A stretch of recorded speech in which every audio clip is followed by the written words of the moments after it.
بہت دور نہیں، کوتوالی کے پاس ہی جو گندا نالا بہتا ہے، اسی کو فی الحال میں نے کالا پانی بنا لیا ہے۔ چوہوں نے بھی اس پر کوئی اعتراض نہیں کیا، کیونکہ اس موری کا پانی کالا ہی ہے۔ ہم دونوں خوب ہنسے۔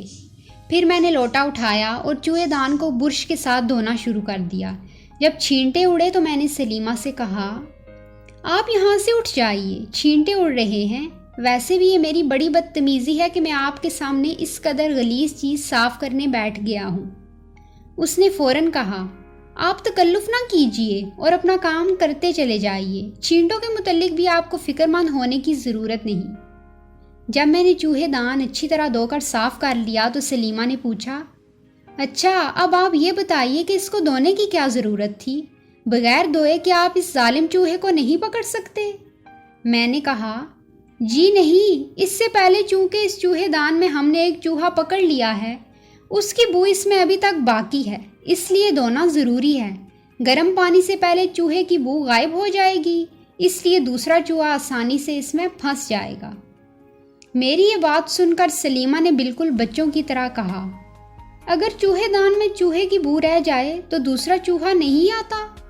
میں نے اسکول ماسٹروں کا سا انداز اختیار کر لیا۔ بالکل نہیں، اس لیے کہ چوہوں کی ناک بڑی تیز ہوتی ہے۔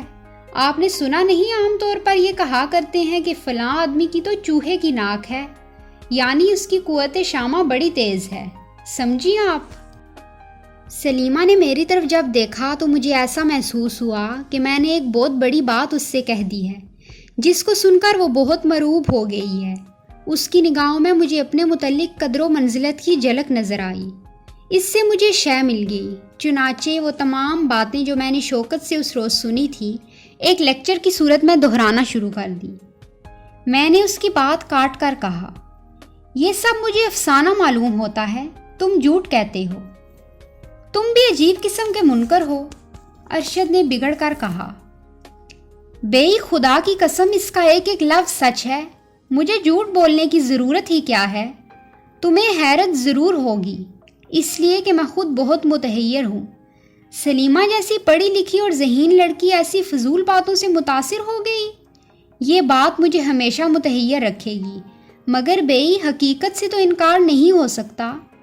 اس نے میری اوٹ پٹانگ باتیں بڑے غور سے سنی، جیسے اسے دنیا کا کوئی راز نہفتہ بتا رہا ہوں۔ واللہ یہ ذہین لڑکیاں بھی پرلے درجے کی سادہ لو ہوتی ہیں۔ سادہ لو نہیں کہنا چاہیے، خدا معلوم کیا ہوتی ہیں۔ تم ان سے کوئی عقل و دانش کی بات تو کہو، بس بگڑ جائیں گی، یہ سمجھیں گی کہ ہم نے ان کی عقل پر حملہ کر دیا ہے۔ اور جب ان سے کوئی معمولی سی بات کہو جس سے ذہانت کا دور سے بھی تعلق نہ ہو، تو وہ سمجھیں گی کہ ان کی معلومات میں اضافہ ہو رہا ہے۔ تم کسی فلسفہ دان اور بال کی کھال اتارنے والی عورت سے کہو کہ خدا ایک ہے، تو وہ نکتہ چینی شروع کر دے گی۔ اگر اس سے یہ کہو، دیکھو میں نے تمہارے سامنے ماچس کی ڈبیا سے ایک تیلی نکالی، یہ ہوئی ایک تیلی، اب میں دوسری تیلی نکالتا ہوں، میز پر ان تیلیوں کو پاس پاس رکھ کر جب تم اس سے کہو کہ دیکھو اب یہ 2 تیلیاں ہو گئی ہیں، تو وہ اس قدر خوش ہوگی کہ اٹھ کر تمہیں چومنا شروع کر دے گی۔ یہ کہہ کر ارشد خوب ہنسا۔ مجھے بھی ہنسنا پڑا، اس لیے کہ بات ہی ہنسی پیدا کرنے والی تھی۔ جب ہم دونوں کی ہنسی کم ہوئی تو میں نے اس سے کہا، اب تم اپنی بقایا کہانی سناؤ اور ہنسی مذاق چھوڑو۔ ہنسی مذاق میں کیسے چھوڑ سکتا ہوں بھائی؟ ارشد نے بڑی سنجیدگی سے کہا۔ میں تو اس سے ہنسی مذاق میں ہی باتیں کر رہا تھا، مگر وہ بڑی سنجیدگی سے سن رہی تھی۔ ہاں تو جب میں نے چوہے پکڑنے کے اصول اس کو بتا دیے تو وہ اور زیادہ بچہ بن کر مجھ سے کہنے لگی، ارشد صاحب آپ تو فوراً چوہے پکڑ لیتے ہوں گے؟ میں نے بڑے فخر کے ساتھ جواب دیا، جی ہاں، کیوں نہیں؟ اس پر سلیمہ نے بڑے اشتیاق کے ساتھ کہا، کیا آپ اس چوہے کو جو ابھی ابھی دیکھا ہے میرے سامنے پکڑ سکتے ہیں؟ اجی یہ بھی کوئی مشکل بات ہے، یوں چٹکیوں میں اسے گرفتار کیا جا سکتا ہے۔ سلیمہ اٹھ کھڑی ہوئی، تو چلیے میرے سامنے اسے گرفتار کیجئے، میں سمجھتی ہوں آپ کبھی بھی اس چوہے کو نہیں پکڑ سکیں گے۔ یہ سن کر میں یوں ہی مسکرا دیا۔ آپ غلط سمجھی ہیں، 15 نہیں تو 20 منٹ میں وہ چوہا اس چوہے دان میں بند ہوگا، اور آپ کی نظروں کے سامنے، بشرط یہ کہ آپ اتنے عرصہ تک انتظار کر سکیں۔ سلیمہ نے کہا، میں 1 گھنٹے تک یہاں بیٹھنے کے لیے تیار ہوں، مگر میں آپ سے پھر کہتی ہوں کہ آپ ناکام رہیں گے۔ وقت مقرر میں آپ چوہے کو کیسے پکڑ سکتے ہیں؟ میں اس وقت عجیب و غریب موڈ میں تھا۔ اگر کوئی مجھ سے یہ کہتا کہ تم خدا دکھا سکتے ہو تو میں فوراً کہتا ہاں دکھا سکتا ہوں۔ چنانچہ میں نے بڑے فخریہ انداز میں سلیمہ سے کہا، ہاتھ کنگن کو آرسی کیا، میں بھی آپ کو چوہا پکڑ کے دکھا دیتا ہوں، مگر شرط باندھیے۔ اس نے کہا، میں ہر شرط باندھنے کے لیے تیار ہوں، اس لیے کہ آپ کی ہار ہی ہوگی۔ اس پر خدا معلوم مجھ میں کہاں سے جرأت آ گئی جو میں نے اس سے کہا، تو یہ وعدہ کیجئے کہ اگر میں نے چوہا پکڑ لیا تو آپ سے جو چیز طلب کروں گا آپ بخوشی دے دیں گی۔ سلیمہ نے جواب دیا، مجھے منظور ہے۔ چنانچہ میں نے کانپتے ہوئے ہاتھوں سے چوہے دان میں صبح کی تلی ہوئی مچھلی کا ایک ٹکڑا لگایا اور اس کو اپنی کتابوں کی الماری سے دور صوفے کے پاس رکھ دیا۔ شرط ورت کا مجھے اس وقت کوئی خیال نہیں تھا، لیکن میں دل میں یہ دعا ضرور مانگ رہا تھا کہ کوئی نہ کوئی چوہا اس میں ضرور پھنس جائے تاکہ میری سرخروئی ہو جائے۔ نہ جانے کس جذبہ کے ماتحت میں نے گپ ہانک دی۔ بعد میں مجھے افسوس ہوا کہ خواہ مخواہ شرمندہ ہونا پڑے گا۔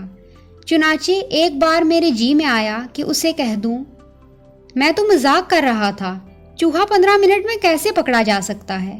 مگر میں یہ نہ کہہ سکا کیونکہ اس میں میری شکست تھی۔ یہ کہہ کر ارشد نے جیب سے سگریٹ نکال کر سلگایا اور مجھ سے پوچھا، کیا خیال ہے تمہارا اس داستان کے متعلق؟ میں نے کہا، بہت دلچسپ ہے، مگر اس کا دلچسپ ترین حصہ تو ابھی باقی ہے، جلدی جلدی وہ بھی سنا دو۔ کیا پوچھتے ہو دوست، 15 منٹ جو میں نے انتظار میں گزارے ساری عمر مجھے یاد رہیں گے۔ میں اور سلیمہ کمرے کے باہر کرسیوں پر بیٹھے تھے۔ وہ خدا معلوم کیا سوچ رہی تھی، مگر میری بری حالت تھی۔ سلیمہ نے میری جیب گھڑی اپنی ران پر رکھی ہوئی تھی۔ میں بار بار جھک کر اس پر وقت دیکھ رہا تھا۔ 10 منٹ گزر گئے، مگر پاس والے کمرہ میں چوہے دان بند ہونے کی کھٹ نہ سنائی دی۔ 11 منٹ گزر گئے، کوئی آواز نہ آئی۔ 11:30 منٹ ہو گئے، خاموشی طاری رہی۔ 12 منٹ گزرنے پر بھی کچھ نہ ہوا۔ 12:15 منٹ ہو گئے، 12:30 ہوئے کہ دفعتاً کھٹ کی آواز بلند ہوئی۔ مجھے ایسا محسوس ہوا کہ چوہے دان میرے سینے میں بند ہو گیا ہے۔ ایک لمحہ کے لیے میرے دل کی دھڑکن بند ہو گئی، لیکن فوراً ہی ہم دونوں اٹھے، دوڑ کر کمرے میں گئے۔ چوہے دان کی تاروں میں سے جب مجھے ایک موٹے چوہے کی تھوتنی، اس کی لمبی لمبی مونچھیں نظر آئیں تو میں خوشی سے اچھل پڑا۔ پاس ہی سلیمہ کھڑی تھی تو میں نے فتح مند نظروں سے اس کی طرف دیکھا اور مسکرا کر کہا، اجی مولانا، آپ نے شرط ہار دی ہے۔ جس طرح چوہا ہاتھ آیا تھا اسی طرح سلیمہ بھی ہاتھ آ گئی، مگر بیئی میں شوکت کا بہت ممنون ہوں۔ اگر میں نے چوہے دان کو گرم پانی سے دھونا نہ سیکھا ہوتا تو چوہا کبھی نہ پھنستا۔ یہ داستان سن کر مجھے بہت لطف آیا، لیکن افسوس بھی ہوا، اس لیے کہ شوکت اسی لڑکی سلیمہ کی محبت میں بری طرح گرفتار ہے۔